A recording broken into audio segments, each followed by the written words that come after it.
আমাদের মাঝে একজন অতিথি আসছে, আপনারা সবাই চিনেন আমার বন্ধুবর শিবা শানু। সময়ে দুর্দিনে যার অগ্রণী ভূমিকা ছিল, আমি শিবা শানুকে মঞ্চে আসার জন্য অনুরোধ করছি। আমি আমার বক্তব্য দীর্ঘায়িত করব না, তাই যেহেতু আমার বন্ধুবর শিবা শানু আসছে, ও আসার সাথে সাথেই আমি ওকে মাইক দিব।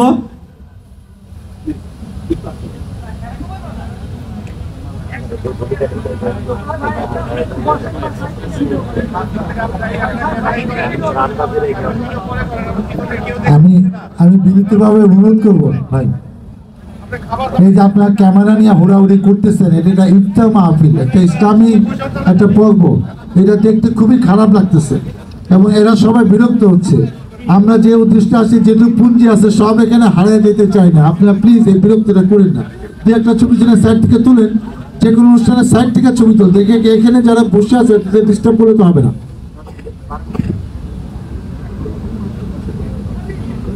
এ পর্যায়ে শুভেচ্ছা বক্তব্য রাখবে শিবা শানু। বিসমিল্লাহির রহমানির রহিম। আজকের ইফতার মাহফিলে আগত সম্মানিত অতিথিবৃন্দ, আসসালামু আলাইকুম। আপনাদের মাঝে আজকে আমাকে এখানে দাওয়াত দেওয়াতে আমি খুব সম্মানিত বোধ করছি। এখানে বাবু ভাই আছেন, যিনি আমাদের সিনিয়র নেতা। ওনার সাথে সামনে কিছু বলাটা একটু উদ্ধত হয়ে যায়, আমি কিছু বলবো না। আপনাদের সবাইকে মাহফিলে আসার জন্য ধন্যবাদ জানাচ্ছি, আর আমাকে দাওয়াত দেওয়ার জন্য ওই ভাইকে ধন্যবাদ জানাচ্ছি। সবাই আপনার বাবু ভাইয়ের পাশে থাকবেন। বাবু ভাইয়ের নেতৃত্বে কিন্তু সুসংগঠিত জাতীয়তাবাদী শক্তি গড়ে তুলবেন, যে শক্তি আগামী দিনে বাংলাদেশ, সুন্দর বাংলাদেশ বিনির্মাণে সবাই আপনাকে বদ্ধ হয়ে বাবু ভাইয়ের হাতে শক্তিশালী করবেন। ধন্যবাদ সবাইকে। ধন্যবাদ, বসেন। এই পর্যায়ে আমি বক্তব্য রাখার জন্য অনুরোধ করছি আজকের অনুষ্ঠানের প্রধান অতিথি, সাভারের মা, মাটি ও মানুষের নেতা ডাক্তার দেওয়ান মোহাম্মদ সালাউদ্দিন বাবু ভাইকে। ডাক্তার দেওয়ান মোহাম্মদ সালাউদ্দিন বাবু ভাইকে তার বক্তব্য রাখার জন্য অনুরোধ করছি।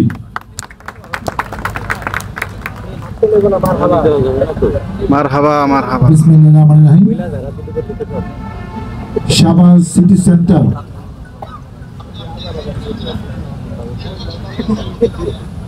দোকান মালিক ও ব্যবসায়ী কল্যাণ সমিতির উদ্যোগে আজকে এই দোয়া ইফতার মাহফিলের স্নেহের সভাপতি ওবায়দুর রহমান রবি, যে বর্তমানে এই সংগঠনের সভাপতি দায়িত্ব পালন করছেন, শিবা শানু সহ উপস্থিত আমন্ত্রিত অতিথিবৃন্দ, উপস্থিত ব্যবসায়ী ভাইয়েরা, সুধীমণ্ডলী, আসসালামু আলাইকুম।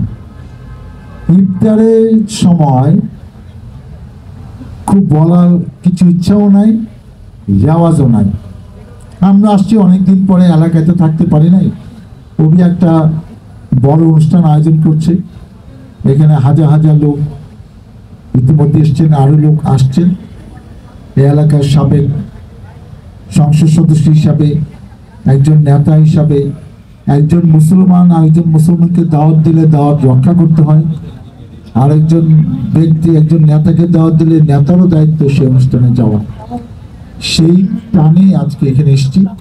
আমার কাছে খুব ভালো লাগছে যে প্রায় 17-18 বছর আগে প্রতিষ্ঠান হাঁটি হাঁটি পা পা করে সাভারের সবচেয়ে বড় প্রতিষ্ঠান অভিকে জিজ্ঞেস করলাম যে অভি, এখানে দোকান কতগুলা? এক সময় 600 কাছাকাছি দোকান ছিল, এখন কমতে কমতে হয়তো 500 কিছু বেশি।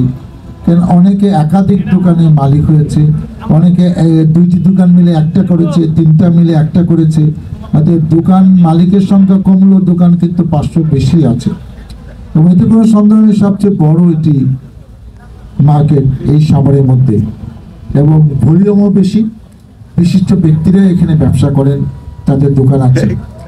আমি আপনাদের চাই যে আপনারা সুন্দর করে আপনাদের ব্যবসা পরিচালনা করেন। বিগত দিনগুলোতে অনেক রকম ব্যাপার ছিল, সেই সব কাহিনী আর নতুন করে তুলব না। অভি তার দুঃখের আক্ষেপের কাহিনী বলল যে সে এখানে গুরুত্বপূর্ণ পদে আছে, কিন্তু এই ব্যবসায়ীদের নিয়ে অনুষ্ঠান হচ্ছে, সেই অনুষ্ঠানে সে থাকার সুযোগ পায় না।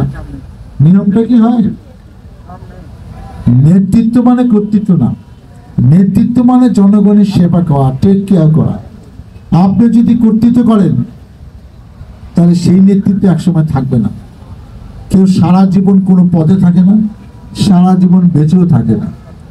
তা আমাদের প্রতিটি পদক্ষেপ কিন্তু হিসাব করে চলা উচিত।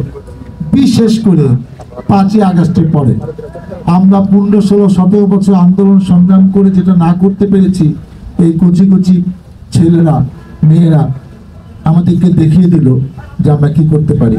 পাশাপাশি আমরা যারা অনেকে অনেক রকম ভাবি, আল্লাহ যেটা বলেন যে আমার ইশারা ছাড়া গাছের পাতা নড়ে না, তোমরা অনেকে জানো না, আল্লাহর ক্যারিশমাও কিন্তু আমরা দেখলাম।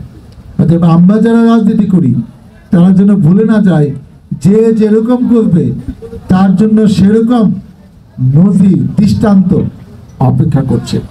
অতীতে অনেকে ভুলভ্রান্তি থাকতে পারে, আমাদেরও হয়তো ভুলভ্রান্তি হয়েছে। এখন থেকে আমরা যেন হিসাব করে পা ফেলি, মানে এই দিন না, সামনে একটি নির্বাচন হবে, যে নির্বাচনে জনগণ ভোটের মাধ্যমে, এবং আমি নিশ্চিত যে অত্যন্ত সুন্দর শান্তিপূর্ণ পরিবেশে 100% একটি সুষ্ঠু নির্বাচন হবে। অতএব সেই নির্বাচনে যদি ভাগ্য প্রসন্ন হয়, জনগণের ম্যান্ডেট নিয়ে আমরা দায়িত্ব নিয়ে কাজ করতে চাই, আপনাদের সেবা করতে চাই। মহান আল্লাহ তাআলা আমাকে যেন সেই তৌফিক দেয়। রমজান মাস সিয়াম সাধনের মাস, ইবাদত বন্দেগীর মাস, ধৈর্যের মাস। এই মাসেই কিন্তু আমাদের পবিত্র গ্রন্থ কোরআন নাজিল হয়েছে। সামনে একটি আজকে তোমার 10 না বরকতময় দিন আসছে, শবে কদর, যে দিনে আমরা যদি একটু আল্লাহকে ডাকার চেষ্টা করি, এবাদত